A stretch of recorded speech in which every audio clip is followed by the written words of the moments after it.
Well, investing in foster youth, 3 organizations are coming together for a big investment to help those who really truly need it. One of those organizations is the Lucky Duck Foundation. CEO Drew Moser joins us with more on the big investment, the big donation. So Drew, tell us a little bit about who came together here and how it's going to help you guys continue to do the work that you do. Yeah, it's something called United for Youth, and it's a collaboration between the Lucky Duck Foundation and Prebys Foundation and then the David C. Copley Foundation to prioritize helping foster youth avoid and overcome homelessness altogether. As a foundation, Lucky Ducks prioritize youth homelessness. When you look at the chronically homeless population, about 50% of them suffered from homelessness as kids. And then when you look at foster youth, about 2 in 3 exit foster care without any place to go. And then we fast forward to age 24, only about half of them are employed. And so this is a $5 million investment that we're calling United for Youth.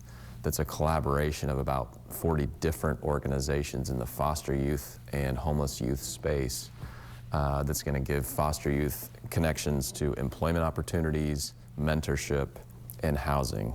So this has been almost 2 years in the making, and it's meant to be a deeply collaborative effort across, again, many different organizations, helping foster youth find nothing but a bright and prosperous path. Which is so important. I think we think about, as parents, a lot of times these youth, they essentially, they term out of foster care and then don't really have a place to go. And so there are a few organizations that help with that, but of course, as you say, a lot of it comes down to the funding and trying to give and bridge that gap.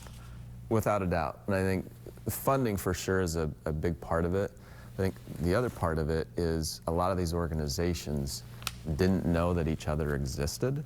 And so you might have one that knows the foster space well, but when the kid's in crisis and doesn't have a place to go to move inside, at that point they were going, well, we don't know what to do. And so when we brought these organizations together, they realized first and foremost, well, I didn't know all these other entities existed.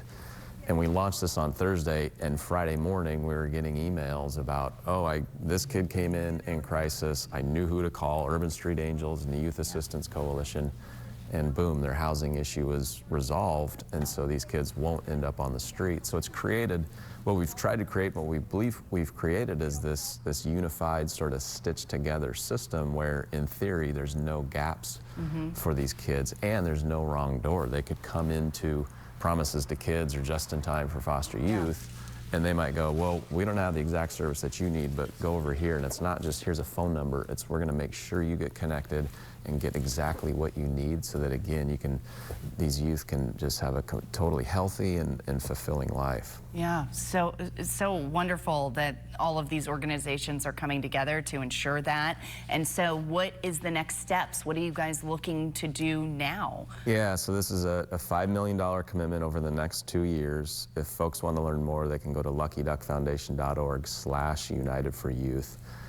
There's mentors that can be involved. There's financial support that would be helpful to make sure that this thing can continue, ideally in perpetuity. But make no mistake, we're going to study it closely, understand outcomes, and we're pretty confident it's going to work, in which case we'll increase our investment, which will require the community to come in and get involved. So there's a multitude of ways for people to get involved. There's a lot more information on our website, and we're really collaboration is key to everything that we do, and this is probably the single largest initiative and investment of the Lucky Duck Foundation. And so we're super grateful to the Prebys Foundation and the Copley Foundation and any of the public that can get involved and support this thing. Yeah, and obviously help those more than 2,000 kids that are in our foster care system and are going to need the help at some point in time. Exactly. All right, Drew Moser, thank you for coming in, sharing, and looking forward to more conversations in the future. Absolutely, thanks for having me.